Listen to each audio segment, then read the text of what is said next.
Alrighty, folks, we are finally back after the extended power outage from the hurricane. Put up the Bruiser Countess Part 2, and I mentioned in the description of that, we were without power for a little over 9 days here, but good to be back. Good to be back, and now on the 1.1 patch with the new October map and the new hero Skylar, and got some games in with her already. It's been fun. Got a game for you today playing her at mid that we're doing some post-game commentary over. This is not the first game that I played her. The first game I played her had, I tried to do like a 4 magic power items build, like full ability with magic power. It was okay. I still went positive and won the game and everything, but don't really think that it was a optimal build by any means. We're going to try some more builds out with her. You've probably seen a bunch of other creators trying some different builds with her. Pinzo running her in mid and whatnot, but we're running her today with a somewhat standard crit type build, a kind of standard carry crit build, so I'll put that build up on the screen here. I like the new draft screen stuff. I would have liked to do a version 1.1 patch notes breakdown, but you know, power was out, and I don't think those patch note review videos are very beneficial following the patch. You really want to get them out on patch day or before, so we'll do those in the future as long as there's no other crazy long outages. 9 days without power, I think, is the longest in my lifetime that I've ever experienced it, so that was pretty interesting. But glad to be back. More content on the way, working on some spreadsheets and whatnot for you guys. Gonna probably be doing a tier list later this week or next week for the version 1.1 patch of the heroes, where everything balances out of the meta. Been playing a lot of games to try to get a hang of it. Tried playing some ranked games, but I figured there's no way I was going to be able to get Skylar in a ranked game. So here we are in a standard match. Let's get right into it here. Like I said, we're going for a standard crit build. I'll put the build up again here to show you guys, and then you'll see it as it develops and we'll talk about it.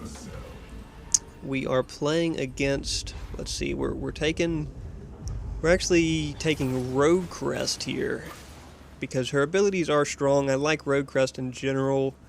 I think she's probably one of the better carries to make use of it because her bouncy grenade does so much damage. And we're going to go for Resolution start because, again, Resolution is just really strong right now, I think, on just about any carry. It's really the go-to. Gives you great scaling, gives you great, mana management. But hopping right in here, we're against a Countess in mid, so probably a relatively favorable matchup for most mid laners as long as you're good at positioning and spacing. Someone like Skylar, who has big long-range abilities and good movement speed, can definitely take advantage of a Countess matchup in mid. Skylar in general, I think, is one of the better carries that you could potentially play in mid. Just great mobility, great range, great clear. So that's all kind of stuff that you're generally getting out of a mid laner, but she definitely is a carry. Definitely not a mid laner at heart. But I don't really prefer playing carry too much, so we're trying her out in mid. I have played her in the carry lane,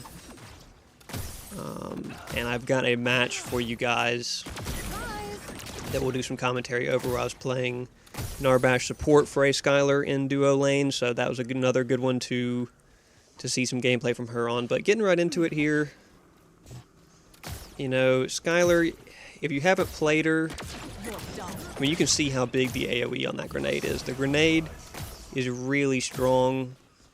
2 blasts that it puts out, an initial blast and then a follow-up blast, and it comes with a slow. So a slow in that big of an area is quite strong. I mean, I think just as all heroes are on release, I think she's overtuned. We've seen Zinx get nerfs in a couple patches in a row. We saw Terra get nerfs in about 5 patches in a row. So she will be getting nerfs. Play her now before she gets them, because they are coming. There ain't no way around it, guys. That's how they like to release heroes. But I think Ometa did a great job overall making a... Oh, here we go, Countess trying to dive me, getting good damage on me. And I'm pretty late to hit my fly up because she already got the damage out, but you know, it is what it is. Still kind of getting used to her, getting used to the kit. Some people have already played her quite a bit and have gotten good with her already, but like I said, she is overtuned. Expect some nerfs and try to get some playtime in with her before the nerfs if you want to experience her at full power. So, the grenade, the fly up, and the beam, they all have good usability. Different situations that you want to use them in or that you're happy to have them in. But the fly up air assault, I guess it is called, is very annoying to play against because it's a long time where she's going to be relatively safe, especially against a melee hero like Countess. You've got a long time to be safe in the air. You're also avoiding a lot of ground abilities like Countess's wave. And there's a lot of ground abilities in the game. We're able to secure both bugs here on this Countess. Countess is going to have a hard time, you know, in general, dealing with us here. I've got a friend playing Crunch. Countess dives on me here again.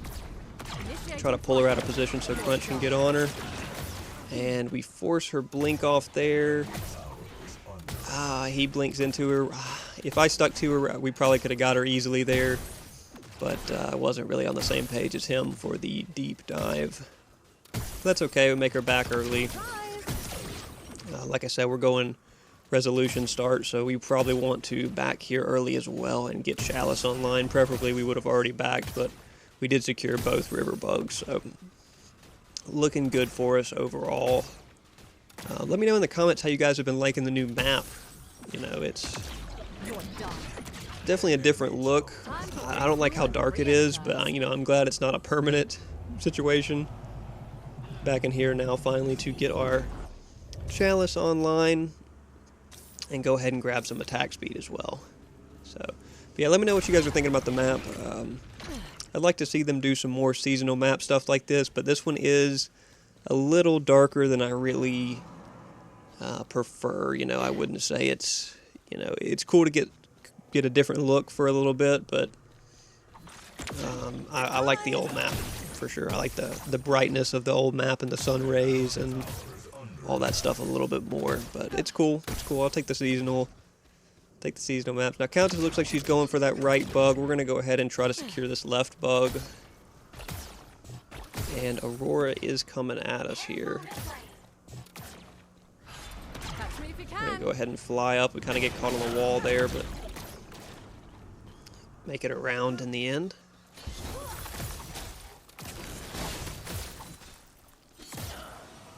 Countess does hit 6 before us. I don't know if she got an extra wave in there or what, because we did get both of the river bugs, the first river bugs, but now we hit 6, so it's all good. And you see it's just really hard to avoid how big the AoE is on that grenade. It covers a huge area and it slows, so you're usually going to be able to get follow-up shots. There we do a good job flying up before her little spiral ability, so we are able to avoid that damage and avoid giving her that healing as well. So that's one of the biggest things about Skylar, is just so safe. Crunch coming back in here. We can't really catch Countess out, but we push her out either way, so it's fine. The beam, let me know what you guys think about the beam, because it's kind of an odd ability, being that it's an auto attack stem, I guess you would say, but it's really an auto attack augmentation. It just completely changes it. And sometimes it can seem like you're doing less damage. Like if it's over a short amount of time, you know, if it's only like 2 or 3 seconds that they're going to be in auto attack range, then you're probably better just autoing them, because the beam takes a little bit to spool up. There may be different builds that change that, you know, on-hit builds, certain on-hit item procs may make the beam even more effective because it does hit very fast, but the beam is kind of deceptive in that it doesn't give you longer range.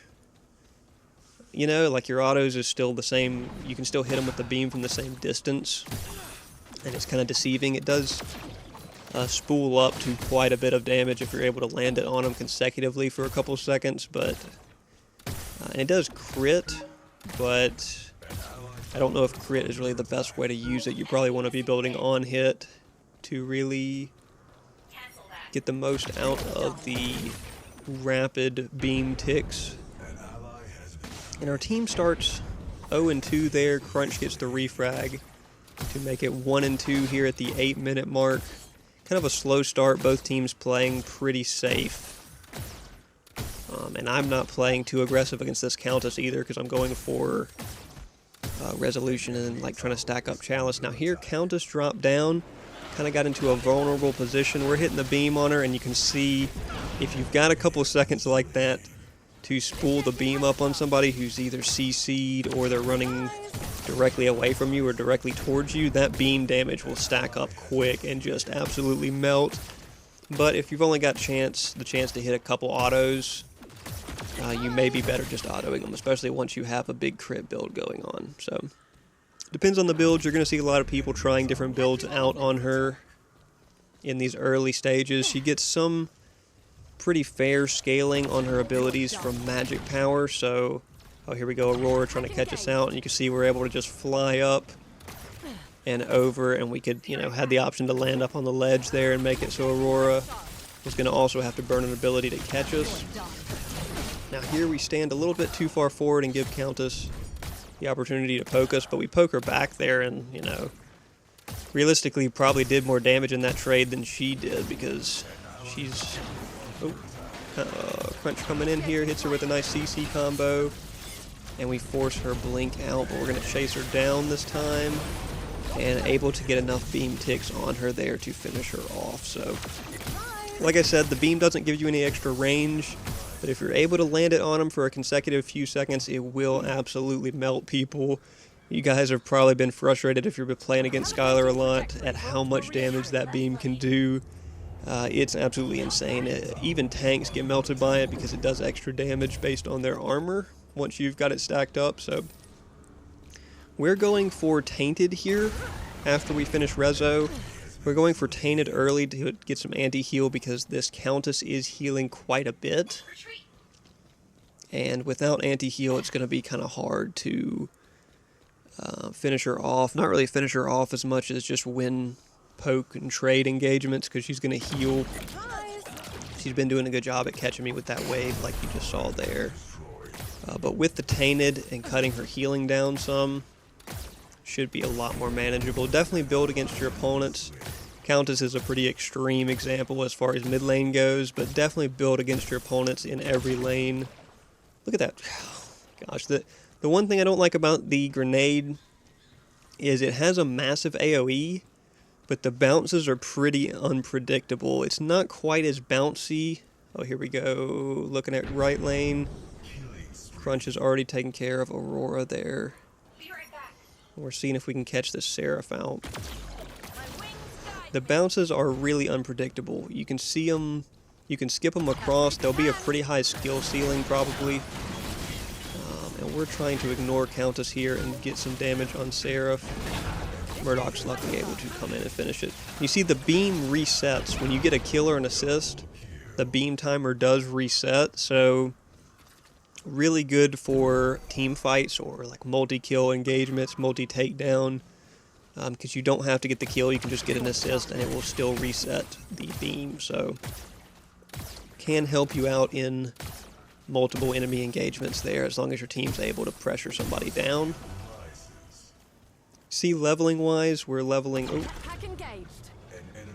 Didn't want to get dove on there. It's a nice little air assault. Gives you the ability to fly up ledges like that really easily. And here Aurora is going to jump on us, dump everything on us, use her ult. And we also missed the majority of our beam, so we got to blink out. Luckily Crunch was right here, so he was able to peel her off of me. But now we've got a Countess and Aurora both, and that's a rough CC combo to deal with, so we're trying to play it safe. Get the slowed grenade there on both of them, and she just dives me and ults me, but Murdoch and Crunch together are going to have no problem finishing her off, so Good play by that Countess to at least get something out of the engagement, because she was probably dead regardless of if she took me down. So I might as well dive on me and get a kill out of it. But they do refrag her, so it's okay. Murdoch's diving way too deep there, trying to get the Aurora. But with the Decker coming in to cage him as well, and Seraph rotating over, there's just no escape for him. So that's an unfortunate play from our Murdoch. But we're getting rolling here. We're at 270 stacks on our resolution. So, like I said, resolution is just incredible value right now. Since they upped the attack speed to 20%, just the total amount of power and attack speed and mana that you get from that really gives you an easy time for just about any carry. I would recommend it. Flat pin too. I mean, like, what more? Oh, jeez. That probably just made a terrible sound. Bump the mic here. What more do you really want out of a carry item than all that resolution gives you? So I highly recommend resolution on your carry builds. I build it on like Fang Mao too in solo lane. It's just a great scaling item into the late game. Speaking of solo lane, we're taking a look at this Seraph, because our Countess was taking a long time to come back to lane. So we're looking at the Seraph. She's on green, but we're probably not. I mean, Seraph's almost never someone you can catch out. Yeah, she flies straight up. We're able to fly up and chase her there.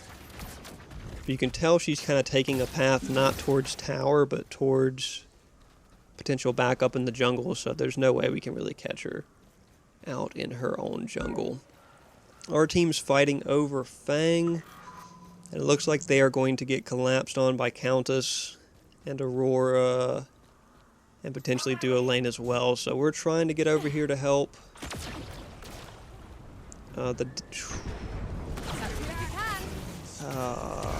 They do end up getting the Fang there, and also pretty much cleaning us out. Zinx is able to make it out, but they just got outnumbered by getting dove on, and really unfortunate to lose the first Fang like that, but it is what it is. Aurora and Countess kind of hanging out here and wasting their time. They know that it's going to be hard to really catch me out here. I'm getting better at hitting the reflexive fly up when Countess dives on me, so you know, it's just such a good safety ability. Gives you movement speed too, so even if you don't need to be in the air, even if you just need it for the movement speed to chase someone, it's really good for that. And it gives you extra damage, because when you hit people while you're up there, you get little projectiles that fly out of you and home into them. So extra damage and movement speed, regardless of the fact that it gives you the flight, is just really nice. Now we hit the beam here. You see the beam is critting, but you can see it looks like she would be in range because of just like the perception of having the beam going and how it zooms in and everything. But it really does not have any longer range than a normal auto attack. So Crunch is able to clean them up over there in the right side of their jungle. And we are just trying to keep some management going. Fly up here and you see, yeah, again, even though we get the movement speed, we don't get a lot of extra damage. Now this Countess is not respecting how hard we're able to poke her there. And we're trying to debate on how we're going to be able to finish her off. And then she, for some reason, thinks she's going to back right there. And I clearly have line of sight on her. Didn't even have to use my ult. I was planning on potentially having to fly up and use the ult if she ran back to the T2. But she just backs right there, so we can just lob a grenade onto her. That grenade, essentially like Decker's grenade, has almost infinite range if you're able to get a lob and then a bounce on it. So keep that in mind, that Skylar essentially has two abilities with infinite, near infinite range. I think the actual, oh here we go, Aurora jumping on us. We hit the beam early. We're not able to really get enough beam stacks on her there to make it worth it. And then she ults me, drops her Tempest, and I don't really have any good options there. I luckily get my blink back at the last second, so we are able to blink out of it and avoid feeding that Aurora a free kill.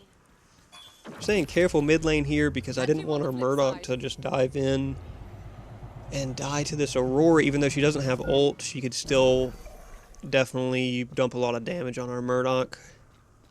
So I just wanted him to be careful. Thought about back in there, but got my teammates here in mid, so might as well back them up for a second. And then again, really should have backed by now. But we're going to take a look at duo because they're kind of overextending. Skylar does her fly already there, so we know that if we can come in for the gank here, she's not going to have it available to stay safe, so Crunch is easily able to finish her off. There's Decker's blink.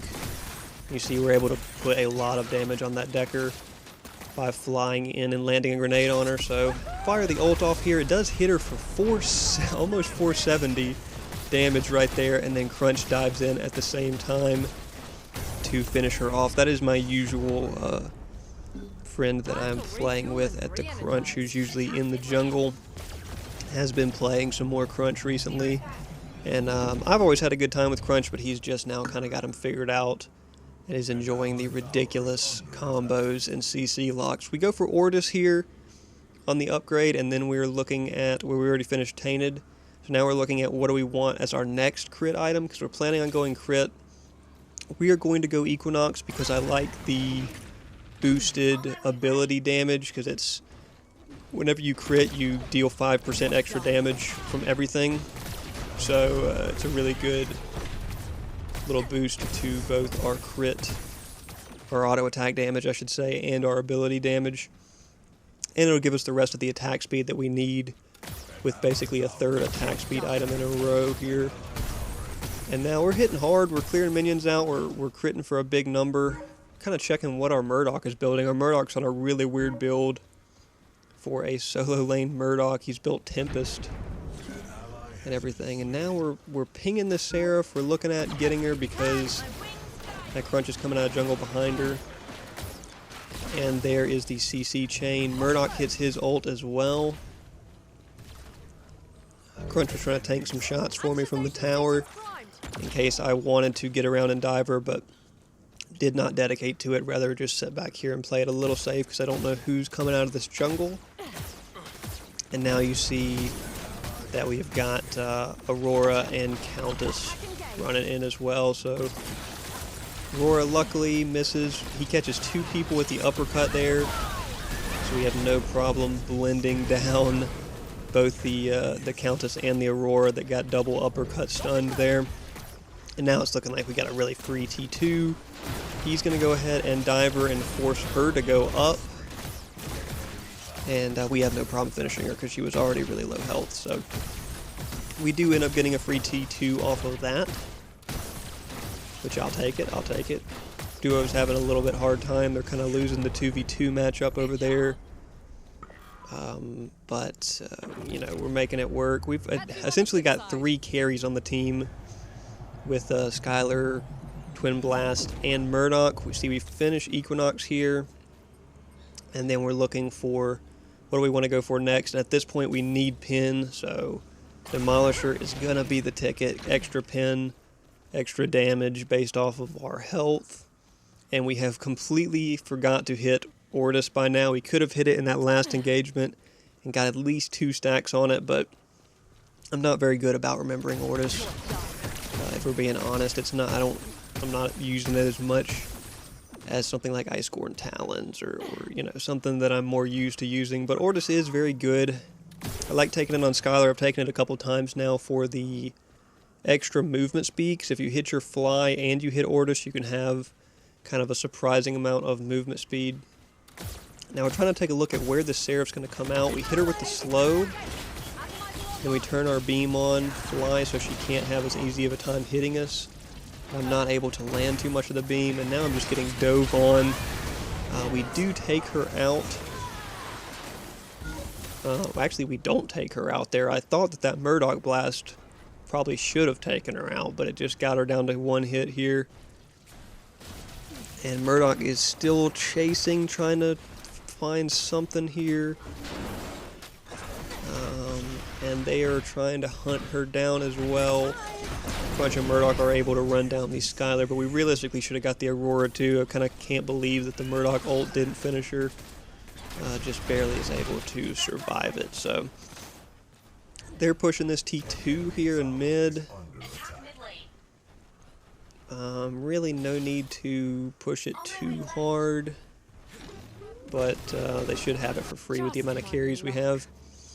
Now coming out of here, we've got some of our percent pin on. Equinox is up, Tainted is up. Like I said, this is kind of a standard like crit carry build. We're not really building anything like you would build on a typical mid laner carry other than maybe Rezo. And we are just trying to kind of keep up. Because at triple carries on our team. See, my crits are hitting pretty hard already, even though we're not full build. Yeah, look at that big crit damage. Force the Decker blink there. And Crunch is able to dive in here and grab Countess. You see, our crits are hitting hard. So definitely they should be respecting the damage. Skylar does great damage with all of her abilities, great scaling. We lob a grenade in there and completely miss it, but Aurora wanting to get aggressive again. He stuns her out of her ult. And the amount of damage we have here between me, Twin, and Crunch Zinx. I mean, we've got the whole team here to just deal a ton of damage. We catch that Countess out right at the edge of our range. And Crunch is just going even deeper, trying to catch this Decker. Just can't quite get to her. He gets the revive thrown on him by Zinx, but then the Seraph ends up waiting for the revive to expire before she gets the kill. We turn the beam on to finish off that Seraph. So unfortunate that she timed that kill on Crunch so well, waiting for the revive to expire on him, but it is what it is.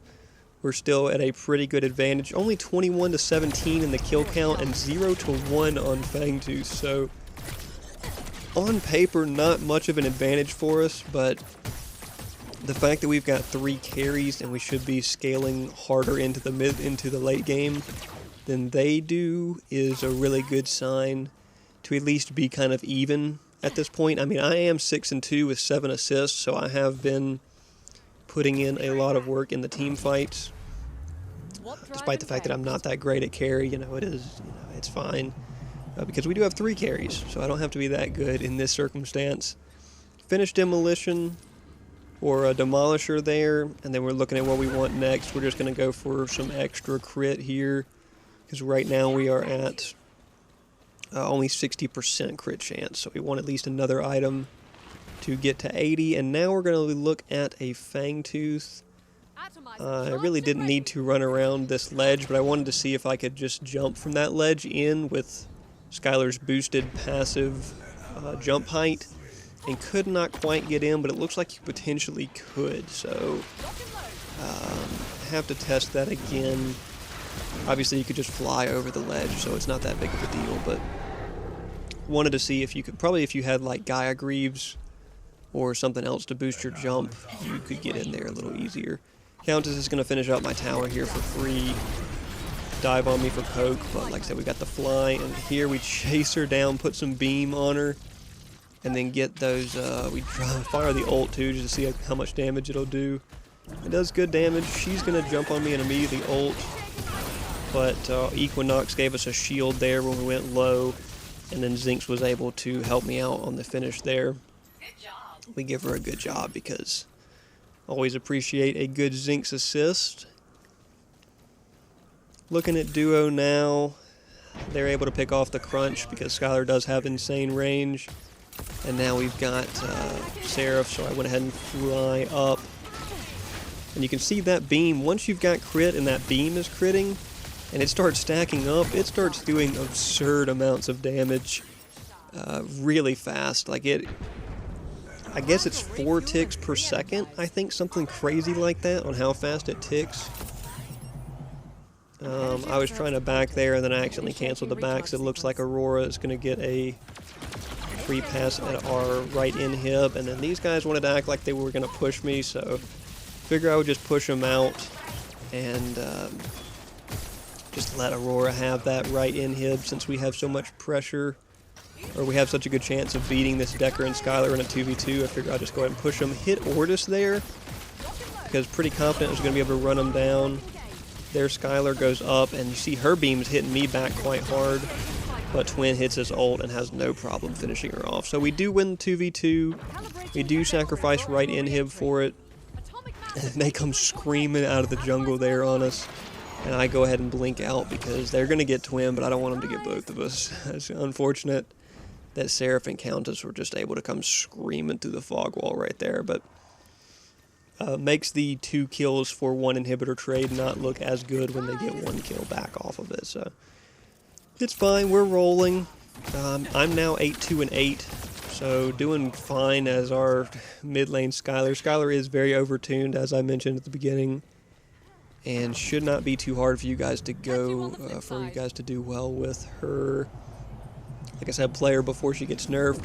Looking at nuke rounds here as our 4th crit item, just to get our abilities scaled up even more. You know, when you've got nuke rounds and Equinox to boost your ability damage, it's just a really good combo. And then of course you've got Demolisher on top of that to make sure that that extra damage gets through via pin, percent pin and flat pin. So extra flat pin from Rezo. So this build felt really good. You see I'm critting for 450, a little over 450 on the minions there.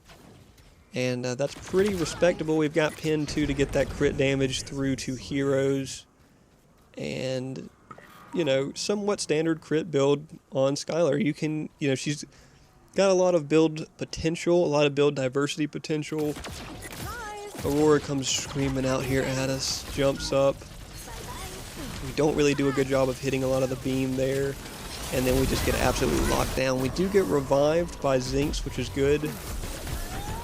Able to finish off the Aurora. Of course, we still take the ult from her and get frozen, but the amount of damage we're putting out here as a team is crazy.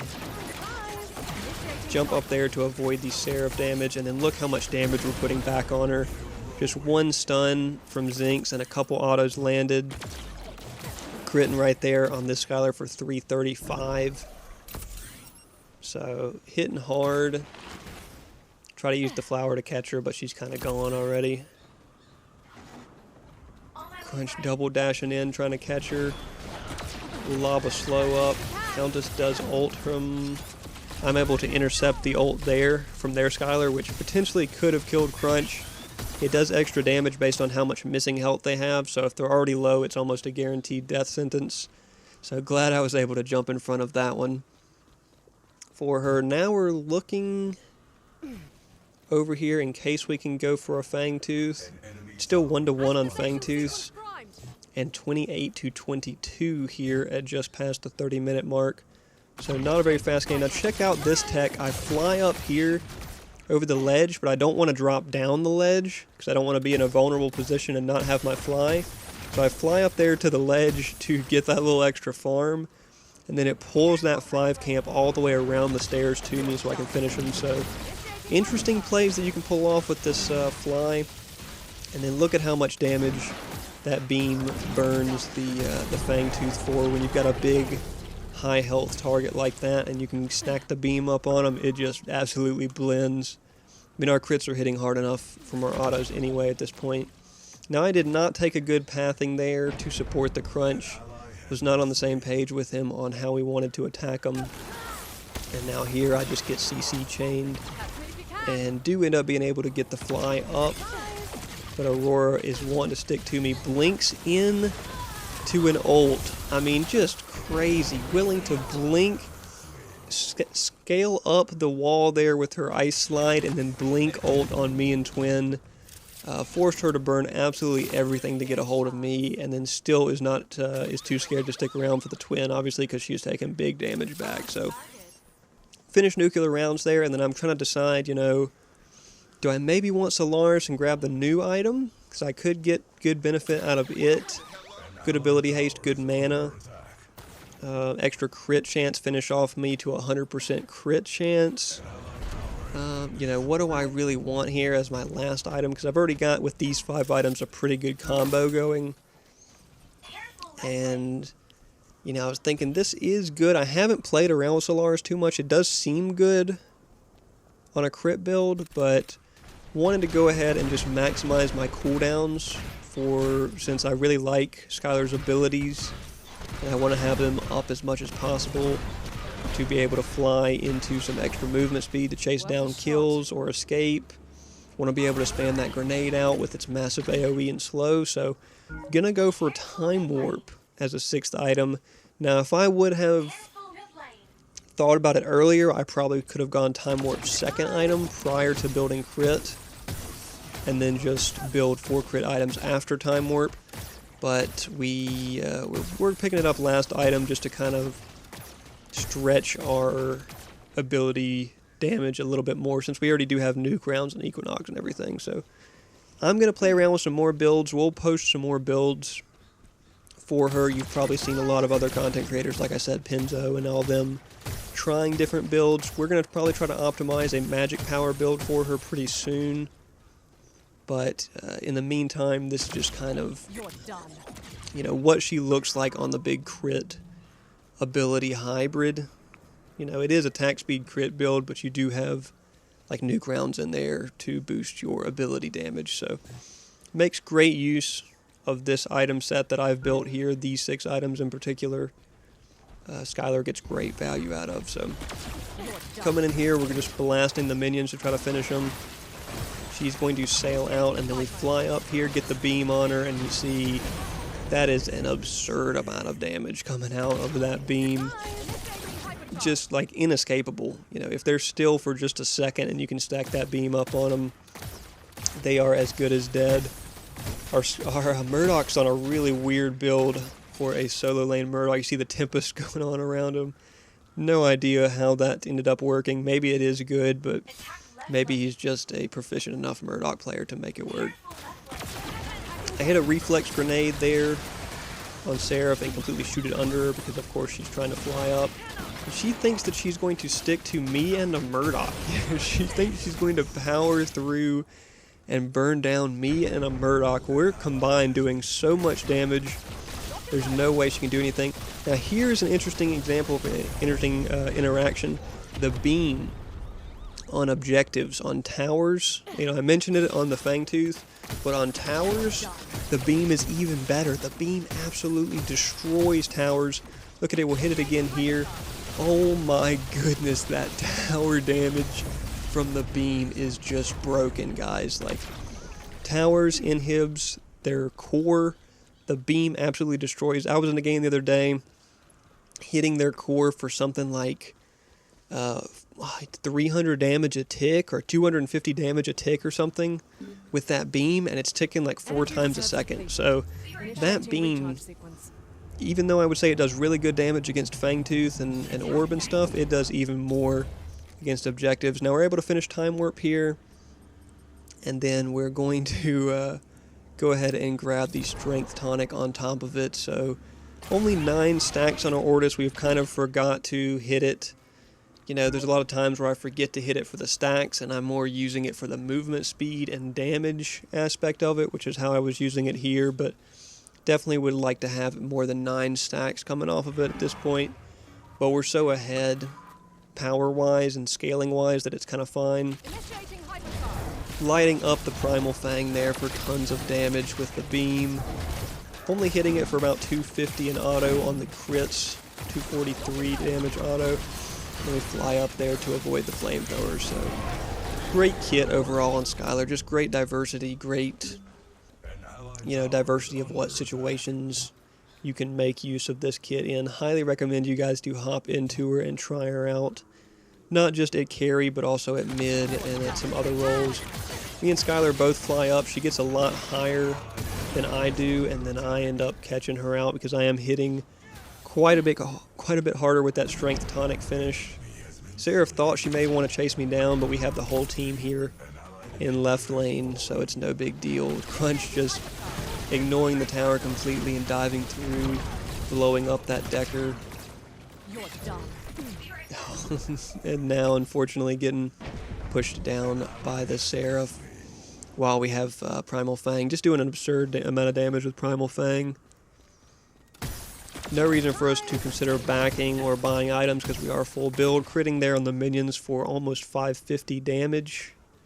We're just going to stay up here and finish this tower. Hit the beam. And try to put some extra damage on the Seraph. Drop the ult, and it kind of just sneaks right past her. She cut right as soon as I fired it, and she's able to get away from it in time. But at this point, we're kind of overextended on left lane. But me and Twin don't mind it because we're hitting so hard as late game carries, and both other lanes already have their inhibs down, so there's not much they can really do to contest us. Now that we've got 3 Fangtooths as well, we're getting that passive power, 8% passive extra power from it, so no problem there. Hitting the beam mainly for the tower damage, but that may end up coming in range, so I'll go ahead and throw it on them a little bit too. And now they're all thinking of defending here. We lob a shot onto Countess to burn her shield there. Her Spellbreaker shield.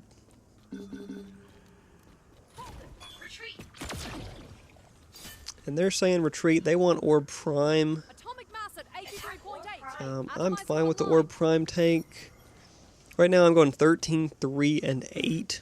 So really picking it up late game with Skylar, really just being a menace, doing insane amounts of damage on this build featuring Time Warp as our last item,